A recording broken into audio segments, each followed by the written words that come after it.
Sunrise मिल के साथ है चेस्ट डिसीज हॉस्पिटल, जिसका नाम सुनकर कहीं ना कहीं लोग घबरा जाते हैं। एक 3-3.5 साल का बच्चा है जो कहीं ना कहीं बीमार है, और जब उस हॉस्पिटल में कहीं ना कहीं जब जाते हैं उस बच्चे का ट्रीटमेंट करने के लिए, जो डॉक्टर वहाँ पर ट्रीटमेंट लिख रहे हैं या जो दवाइयाँ लिख रहे हैं और दवाइयाँ कितनी कारगर हैं ये हम आपको बताएंगे। मेरे साथ सामाजिक कार्यकर्ता मोहम्मद अयूब गुजर जुड़ेंगे, इनसे मैं जानने की कोशिश करूँगा आखिरकार डॉक्टर्स कहते क्या हैं इनके लिए। अयूब जी, क्या बोला डॉक्टरों ने? लगभग 3.5 साल की बच्ची है, दो महीने से दवाई दे रहे हैं। जब मैं भी अब हॉस्पिटल गया था तो मुझे कोई डॉक्टर मिला नहीं वहाँ पे। उन्होंने कहा ओपीडी के बाद डॉक्टर खाना खाने के लिए जाते हैं, जबकि डॉक्टरों का वक्त जो है वो 4 बजे तक का है। देखिए, पहले तो मैं आपका धन्यवाद करूँगा, बहुत बहुत शुक्रिया आपका, जिन्होंने ये मतलब है कि मेडिकल डिपार्टमेंट की कारीगर्दगी पे बात करने के लिए पब्लिक के मसले पे मुझे मौका दिया। जो बीपीएल समुदाय की मासूम बच्ची है जिसकी उम्र 3.5 साल है, मैंने उसका चेकअप खुद ही कराया था 2 महीने पहले, जिसमें इन्फेक्शन आई थी, और 2 महीने ट्रीट कराने के बाद आज उसका वजन 12 किलो से आके 8 किलो पे आ गया है।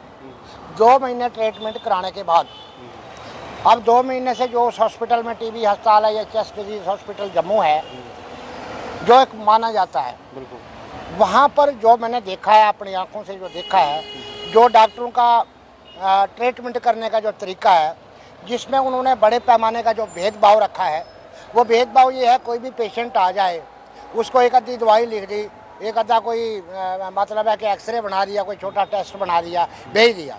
पेशेंट मरता है तो मरता रहे। अगर प्रॉपर ट्रीटमेंट वही डॉक्टर जो उस पेशेंट को, जो इस बच्ची को या किसी भी पेशेंट को चेकअप करते हैं, एक आधी दवाई लिख दी, एक एक्सरे बना दिया, हाँ जी करो जी, फिर करा लेना। आपको तरीकाकार सही नहीं लगा इनका?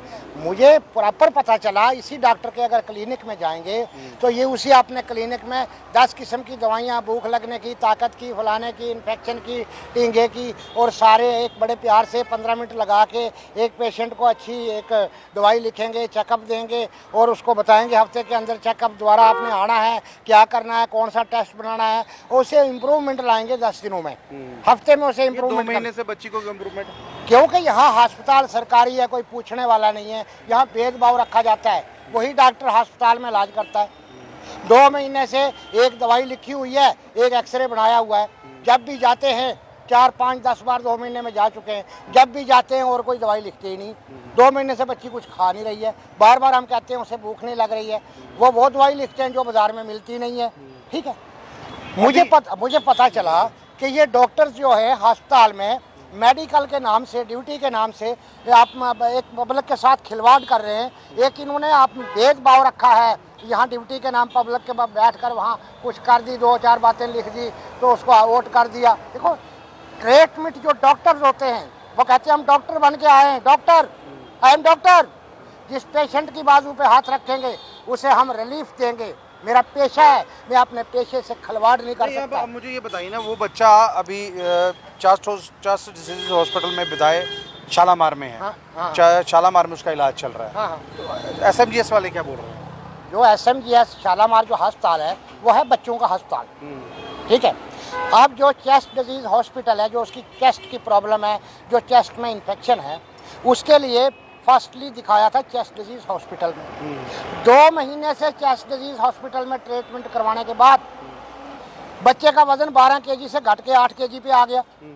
भूख लगने की दवाई वो लिखते ही नहीं, ताकत की दवाई वो लिखते ही नहीं। आप हॉस्पिटल गए थे, वहाँ पर आपने सबसे बात की, डॉक्टरों के रूम भी देखे, कोई मिला वहाँ पर आपको? कोई नहीं जी, मैं 2:30 बजे 2 बजे जब दोबारा गया, कोई डॉक्टर नहीं, कोई सुपरडेंट नहीं, कोई HOD नहीं, कुछ नहीं, सारे गए जैसे उनके बाप का घर है, 4-5 बजे आएंगे, अंगूठा ठोकेंगे, भाग जाएंगे, कोई पूछने वाला नहीं है।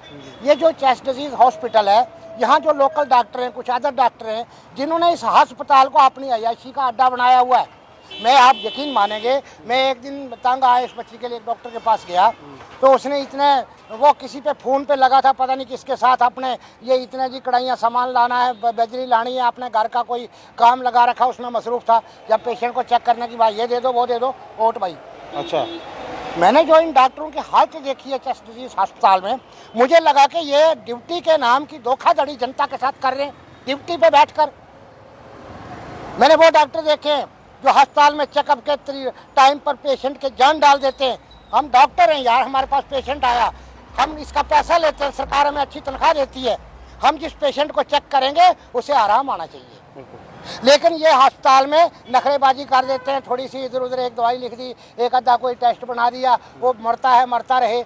ठीक है, जितने जम्मू के लोकल लोग आते हैं उस चेस्ट डिजीज अस्पताल में उन बेचारों के साथ 90% लोग तो सफ़र हो जाते हैं। बहरहाल देख लीजिए, ये सामाजिक कार्यकर्ता, इनका लेना देना कोई नहीं, लेकिन फिर भी उस बच्ची के लिए लगातार ये काम कर रहे हैं। और चेस्ट डिसीज हॉस्पिटल में गए थे आज और वो बच्चा SMJS में है, लेकिन काम था चेस्ट हॉस्पिटल का, काम उन्होंने किया नहीं। एक पर्ची दे दी, उस पर्ची में जो दवाइयाँ लिखी हुई हैं वो दवाइयाँ बाहर से मिल रही हैं। पूरा शहर छान लिया, जम्मू शालामार हो, दूसरा हो, तीसरा हो, बख्शी नगर हो, कहीं हो, जो दवाइयाँ लिखी हैं 10 दिन पहले मिली नहीं, आज 10 दिन के बाद गए उससे वो दवाइयाँ नहीं मिली, चेंज करवा सर देखो कोई और दवाई लिखो, फिर जो लिखी वो मिली नहीं। उसी डॉक्टर के अगर क्लिनिक में हम जाते हैं वो सारी दवाइयाँ अच्छी अच्छी लिखेगा जो मिल जाएंगी। ठीक है, कमीशन का काम यहाँ कमीशन का काम है ना, डॉक्टर ने धंधा बनाया है ना, भूखे नंगे लोग डॉक्टर बने, कुत्ती बिल्ली आज डॉक्टर बनी फिरती है। ठीक है, जो डॉक्टर होता है डॉक्टर उसे लालच नहीं होती है, वो कहता है मैं भगवान का रूप हूँ, मैं डॉक्टर हूँ, मैं डॉक्टर का पेशा करूंगा, मैं अपने पेशे के साथ कोई भेदभाव नहीं रखूंगा, खिलवाड़ नहीं करूंगा। अगर मैं भेदभाव रखूंगा मुझे डॉक्टर कौन कहेंगे, लोग कहेंगे ये कोई लुटेरा बैठा है। समझ गए, अस्पताल में मैं इस बच्ची के मामले पर जो वाच कर रहा हूँ पिछले 2 महीने से, मैंने ये वाच किया कि ये भेदभाव जो इस अस्पताल में है पूरी जनता के साथ है, एक बच्ची के साथ नहीं है। बहरहाल देख लीजिए, कहीं ना कहीं ये जो बोल रहे हैं ये बिल्कुल सही बोल रहे हैं, क्योंकि मैं भी उस हॉस्पिटल में गया था पता करने के लिए। उस वक्त ये कहा गया OPD खत्म हो चुकी है और डॉक्टर खाना खाने के लिए बाहर गए हैं। जब डॉक्टर का जो टाइम था वो 4 बजे तक था हॉस्पिटल में, यानी कि रोस्टर में लिखा हुआ है, अगर 4 बजे तक टाइम था तो डॉक्टर कहाँ गए। और उस बच्ची को, जो बच्ची चेस्ट डिसीज हॉस्पिटल में कहीं ना कहीं अपना ट्रीटमेंट करा रही है, उस ट्रीटमेंट के लिए जो दवाइयाँ लिखी जा रही है वो बाहर है नहीं। 2 महीने से कहीं ना कहीं ये अयूब जी सामाजिक कार्यकर्ता इधर उधर घूम रहे हैं, लेकिन कोई डॉक्टर इनका इलाज करने के लिए, उस बच्ची का इलाज करने के लिए राजी नहीं। जी 2 महीने से जो ट्रीटमेंट चल रही है ना, बजाय इम्प्रूवमेंट के वो बेचारी और सीरियस होती जा रही है। मासूम बच्ची पे वो इतना तरस नहीं खा रहे हैं कि इसको अच्छी दवाइयाँ लिख दें, भूख की लिख दें, ताकत की लिख दें, बच्ची की इम्प्रूवमेंट हो जाए। बच्ची की उम्र लगभग 3.5 साल है, लेकिन डॉक्टर्स का जो पेशा है वो यहाँ पर सही से काम करता हुआ नज़र नहीं आ रहा। मैंने कोशिश की HOD को फ़ोन करने की, लेकिन फ़ोन लगा नहीं। लेकिन आप ये सोचा है और उस बच्चे को किस तरह से ट्रीटमेंट दिया जा रहा है ये वक्त ही बताएगा, क्योंकि डॉक्टर तो काम करके राजी नहीं। बहरहाल ये लाइव दृश्य अगर आपको अच्छा लग रहा हो, अपनी महत्वपूर्ण राय कमेंट बॉक्स में जरूर रखिएगा, उस वीडियो को ज़्यादा से शेयर कीजिएगा। नमस्कार।